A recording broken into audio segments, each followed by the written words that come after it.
Ryan, hello. What's up, man? How's it going? No, not much, dude. I'm at the tail end of an all-nighter, so I haven't like slept yet, but I'm feeling Jesus. surprisingly okay. I've just been sitting here like looking at the news, which is fucking miserable, and then just looking at my dog sleeping in his bed to kind of like soothe that internal kind of like crisis. But apart from that, I'm doing fine. But talk to me about you. How are you doing? What's up in your part of the world? Dude, I'm good. I'm definitely I haven't stayed up all night, so I probably am feeling a little better than you are, but yeah, I'm good. We just got back from the UK, so I've just been trying to adjust to the time zone change again. So I've just been like waking up insanely early every day and then just kind of starting my day super early and crashing at like 8 o'clock at night. You know what I mean? Like that kind of thing. Yeah, those time differences can be like so brutal. I was in Vegas like the other week, and I always find like flying to the States is always super easy. And then coming back, we like cross the date line and like a whole date disappears, and you get back and you're like, what fucking day is it? And it's always like super crazy. And I imagine for you, like you're touring, you're flying a lot, you're jumping around. It must take a little bit to adjust, right? Yeah, almost every time that we either mainly for some reason, like going to the UK, I feel insanely bad when we get there. Mm, And then when we come back to the States, it doesn't really feel as bad. I just get tired earlier in the day than I yeah. normally would. But when we came back from Australia last time, I was so messed up just because we were in Japan, Southeast Asia, and Australia. So we were just on that side of the world for like a month straight. Yeah. And then when I came back, my body was just like, what is happening? You know what I mean? So I was sleeping till like 3 in the afternoon and like not even like knowing, and I was just sleeping through my alarms and just my body felt so out of whack. It was such a weird feeling, honestly. Face to face with love. Help me find this why I've been walking around. Remember, talks were found now. Who are you outside of town? Did I fail the life I've been through now? Slow, but I've been suffering and threw it at the wall. I don't know. I feel like it rocks people in like so many different ways. Like everyone always has like their own little hack. They're like, oh, you've got to do this to like get over the jet lag. And like, I feel like it's all bullshit and like you just have your own method. And for me, it's like, I will just stay up for as long as I need to until the clock like resets. And then I'll just Yeah. force myself to like go to bed, set the rhythm, and then I'm good. And in the case of like today, like, I was watching a TV show with my wife, and then she was like, "Oh, I have to go to the airport at like 5." And I was like, "Well, it's 1 o'clock in the morning. I'm not going to sleep. Like, I might as well just like Yeah. stay up, and then I'll take you to the airport." And then I was like, "Oh, and I've got some work to do, and I'm going to chat to Ryan." So like, here I am. So it's just like the hours just keep piling on. So like, I'll sleep in like an hour or so. It'll be fine. It'll be fine. Don't worry about it. Yeah. Yeah, I mean, when it's that kind of situation, you might as well. We've had so many flights at like 5 a.m. and we're just like, let's just stay up all night. We'll sleep Yeah, on the flight. We'll yeah. find sleep somehow. Yeah, I mean, I'm a night owl. I enjoy it. I think sometimes my best ideas come at like 3 a.m., right? So, No, same here. Yeah, genuinely, yeah. yeah. And you said you just got back from the UK. Was that the Neck Deep run? Yeah, we were out there with Neck Deep and the Wonder Years. It was Yeah, awesome. sick.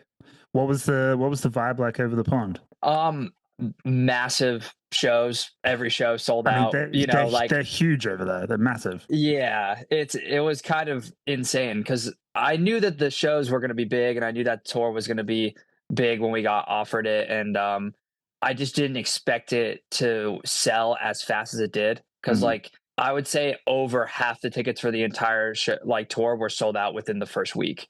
Like That's it crazy. was selling like insanely fast. Yeah, so I think pretty much by the time we got there, every single show was sold out except for the last show, which was literally in like a small arena. So I mean, like, yeah, it was just, Decent show. Yeah. yeah, it was pretty crazy. So it was actually probably our biggest shows that we've played like supporting a band before. Wow. Okay. because the last show was like a massive room, and like the Manchester venue was like 4 or 5 thousand, and like we've played That's big crazy. festivals and we've gotten to play in front of a lot of people before, but we've never just done like a literally a 3 band bill and play in front of that many people. So Yeah. it was awesome. How have you adjusted to that over the years? Because like knowing the history of the band, like you guys started doing this when you were in high school. You were kids, right? And you're playing youth halls and shit, doing hardcore shows to like, kids moshing on the floor and bands playing on the floor, right? So like if you go from that origin to playing arenas to like 4,000, 5,000 people, like surely that affects the show dynamic in some way. Like has it been a learning curve for you to kind of like take what you do with one step and kind of like scale it up to something of that size? Yeah, it's taken some time to like get used to trying to put on the banter and put on like a show, Yep. because like these people don't understand the world that we come from, most of Mm. them. So you kind of have to try to appeal to like what they know as a concert goer, because they're not like a show goer, they're concert goers. Yeah. So it's been a learning curve for sure. I think the biggest test was opening a tour that we did with Silverstein like 2 years ago. Mm. It was like the spring of 2023, and that was like the biggest support tour we've done like up to that point. And we were first of four, and like we had to hype the crowd up every night Mm. because everyone was just standing there looking at us like, you know, and I think that was such an adjustment to just figuring out how to like get these people to seem engaged and seem like they're enjoying it. Yeah. Because I'm just so used to like people being like obviously right in our faces, and having shows where people are stage diving and not have shows where we're like 10 feet away from a barricade. You know what I Yeah, mean? It's totally. like The vibe is it's completely such different. 100%. Yeah. And it's very jarring when you first do it. I think the first time we ever experienced it was in the UK with Turnstile in 2020 now, 2020 now. Yeah. And I remember them kind of telling us like, yo, just pretend it's not there and just act like you would if there was no barricade and if Mm. people were going crazy, and like just put on as much of a show as you possibly can, and eventually you'll just kind of get used to it. And yeah, I've just kind of that's just kind of stuck with me. So trying to like appeal to these people and like put together a set list that makes sense, and that would hopefully draw these people in and become fans is like the goal when we're doing stuff like that. When I take myself too seriously, I'm left wide open. Doing so full of promises, you left me nothing. I heard your name, and it's nothing but a dream again. Forget your fate, carry on. I heard your name, and it's nothing but a dream again.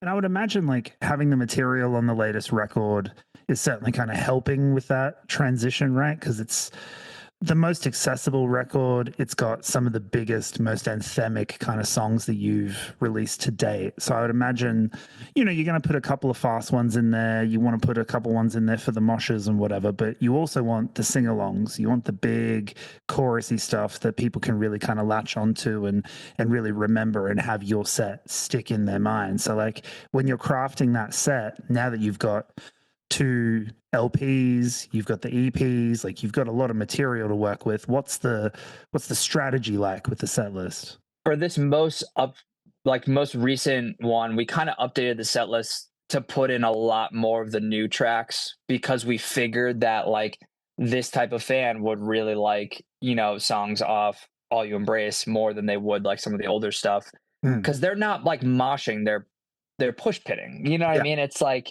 that's their way of like getting involved and kind of doing their thing, or they're crowd surfing. So I'm just like constantly up there just being like, yo, crowd surf, or like do whatever.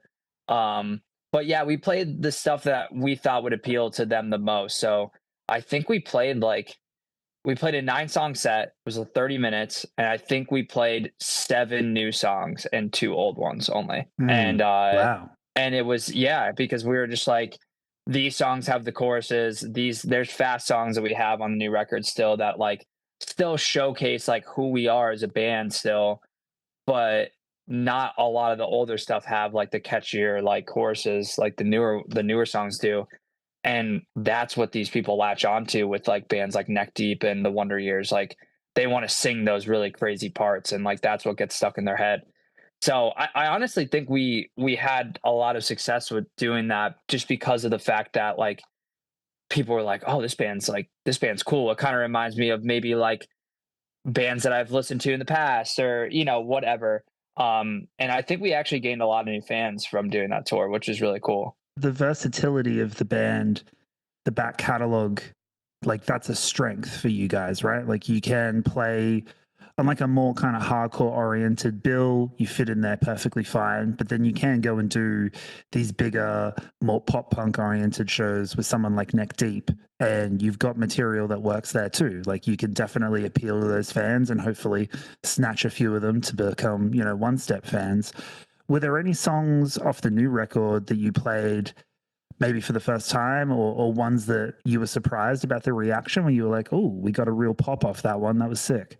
I think Your Hazel Tree we started doing on the last tour right before the UK tour.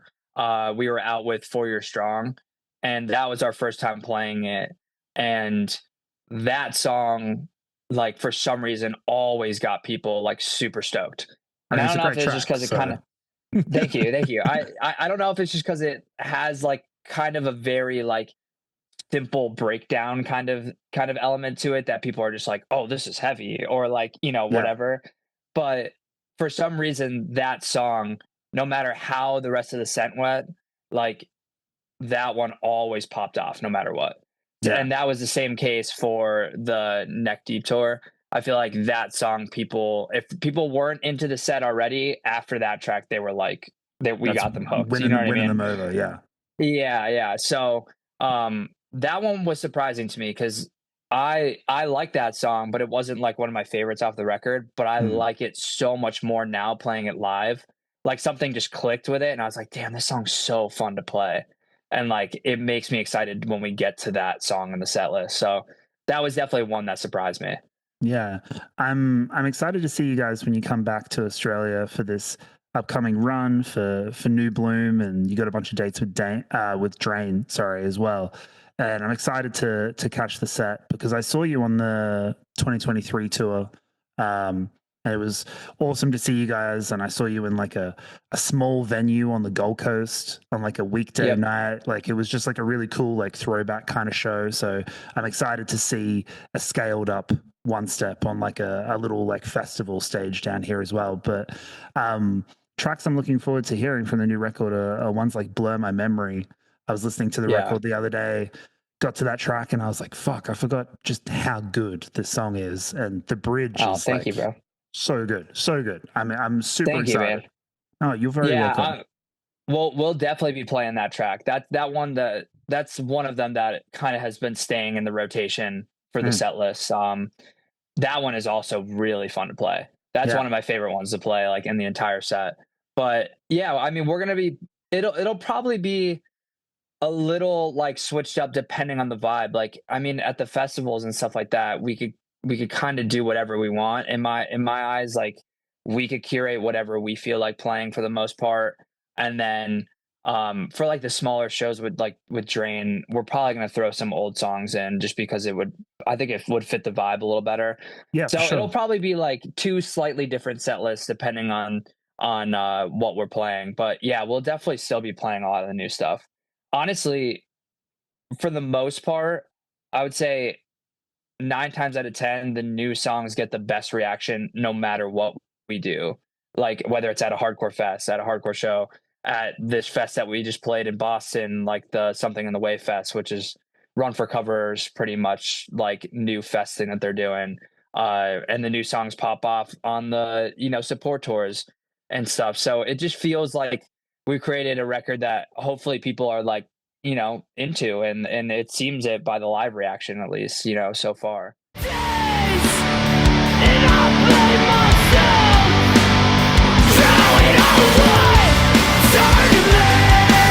you run away when it's time to let you decide. Turn to me.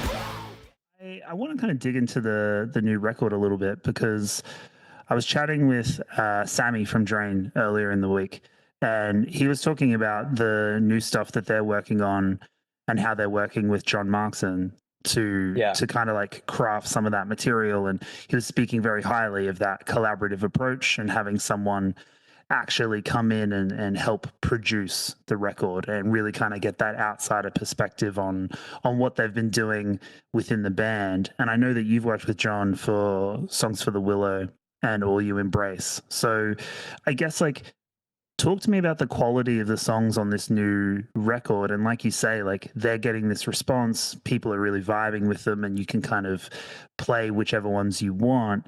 What is it about the record that you think has really kind of resonated with people? And maybe working with John, was there something that you tapped into on this record that really kind of sticks out? I think working with John really opened our eyes to just like being as creative as we possibly could and not feeling like we had to hold ourselves back to like kind of fit what we've always been doing. Like I felt like from the start we were like, we need to exceed what we've always done with this next record and just like prove that we could write songs and feel like we could write hooks and feel confident in the music that we're making.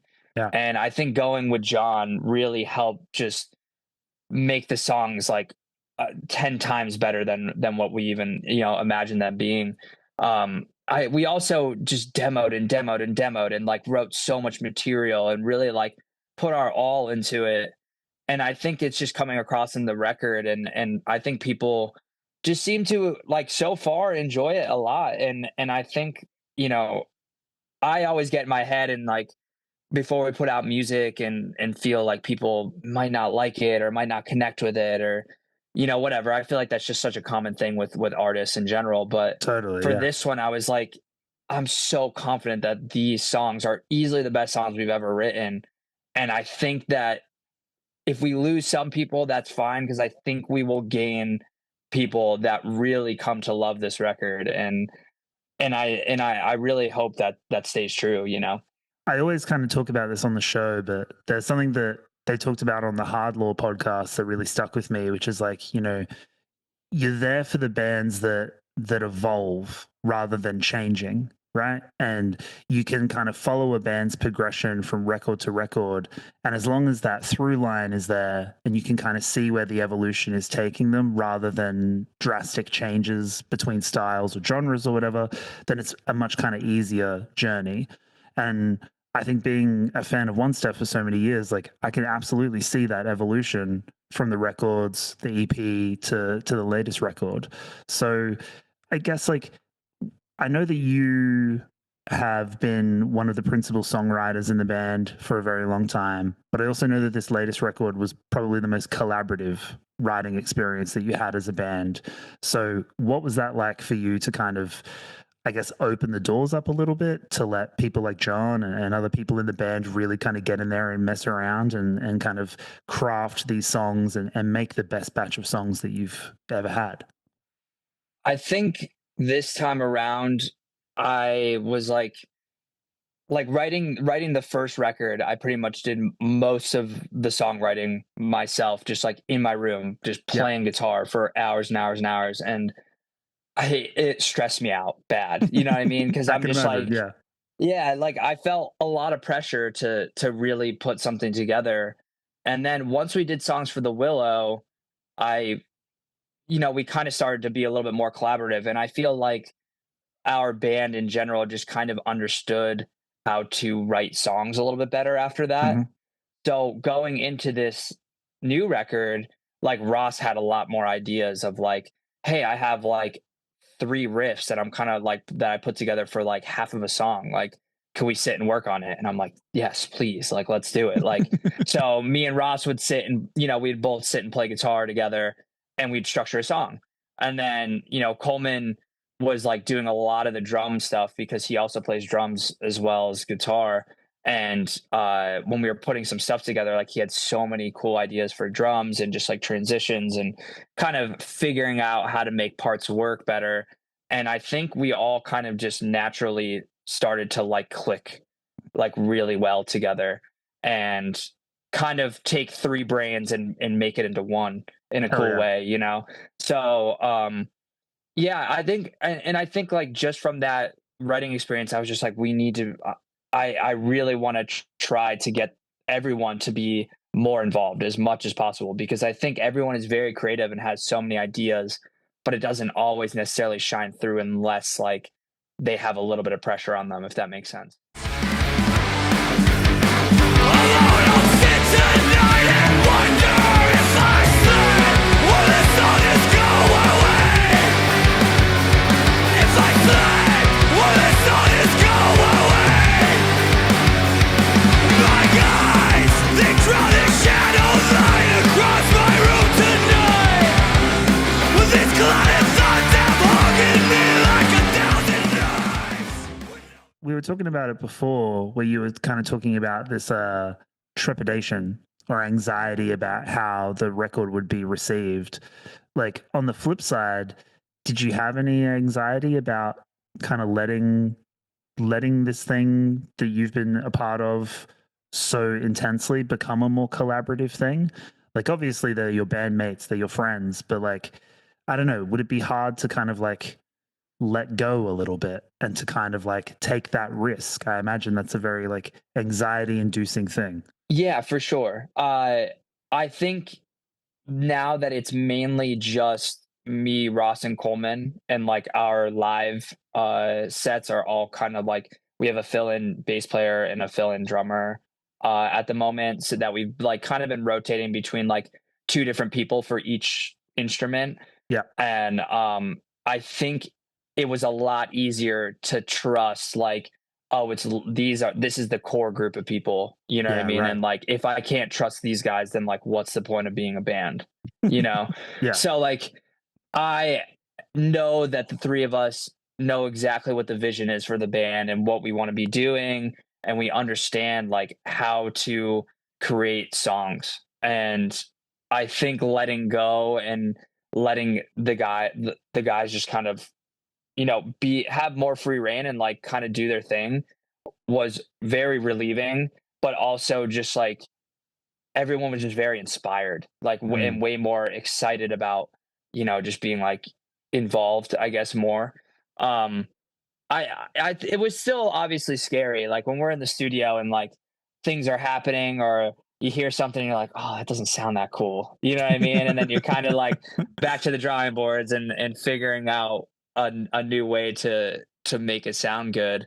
That's always scary, but I think the three of us were really excited just to put it down on paper finally, because the demos were just we were stoked on them. Yeah. I mean, I think the record speaks for itself, right? Like it is the most fully realized version of the band to date. You know, like that evolution, that through line is still there, but the songs are bigger, more expansive, catchier, anthemic, like whatever buzzword you want to throw at it. Like it's the best version of the band on record. So I think, yeah, trust your gut on that one. It definitely paid off. Yeah, I think so too, man. I mean, I feel like the whole progression of the band in general has just been so natural, and it's just like the band is just becoming more and more melodic, and we started as a melodic hardcore band, so it's just like we're going to continue to be a melodic hardcore band even if there's choruses and stuff that's a little bit more catchy, you know what I mean? And I was like reading an interview, or not an interview, but like a review of the record the other day of like, I don't know, some German dude, I think, like some Euro guy, and he was just like, yeah, like they really sound so different on this record, and I'm like, dude, I don't think, like, did you listen to the EP before? Like, I don't think it really sounds like that far off. But I just thought it was funny because I was just like, man, people really hate to see bands like evolve and like grow their sound sometimes. And I think that's such like a disservice to like the band that you love or like the band you've grown up with, because they're just making music that they want to make, you know? And I think that's like, if you want to see a band like succeed and continue to like do tour and do those things, like they need to have some kind of creative range and make what they want, you know? Yeah, and I mean, like, the band is made up of human beings, and I know that I'm certainly a different person at 36 than I was at, 20 or like 25. So, like, if Yeah. I was in a band and I was making music and making art, I would hope that those things change and evolve with me, the person. You know, like it's so silly to expect a band to be frozen in time forever, unless they're like fucking AC/DC or something. Like, but that's like an exception. Yeah. Like, you know, like Yeah. you got to let people grow. We've only got like a couple of minutes left. I wanted to ask you, now that you're coming back to Australia for the second time, what are you looking forward to the most? What did you enjoy the first time round? And is there anything that you really want to do on this second run? Honestly, I'm just excited to see like a lot of our friends out there that we don't really get to see super often. The last tour was just super fun, and we were just like swimming every day and playing cool shows, and just literally having a ball, which was and like we don't get to see a lot of those people out there because not all of them come to the States all the time. Yeah. So I'm just kind of excited to kick it, and I'm excited to tour with Drain again. We haven't been with those guys since I think 2021, like right when everything came back after the pandemic. We did a tour with them and Terror, and it was awesome. So I'm just excited to, honestly, for the hangs, and I'm excited to see Australia again and go to New Zealand too. I think that's going to be really sick. Yeah, fuck yeah. We're super excited to have you back. I will put links in the episode description for people to get tickets to the fest, as well as the side shows that you've got with Drain as well. Links to check out the record if they haven't already. I highly suggest that they do, because it fucking rocks. Ryan, thank you so much for taking time out to chat with us. This has been dope. Dude, yeah, thank you so much. I really appreciate it. Awesome. Thank you, man. Subscribe now to the Pitch of Discontent Patreon to receive access to extended cuts of our bonus episodes, as well as exclusive behind-the-scenes content, monthly Patreon-only episodes, member-only votes, the TPD community chat, and much more. Go now to patreon.com/tpdpod and join for as little as $5 a month. That link again is patreon.com/tpdpod. Thanks for watching the show.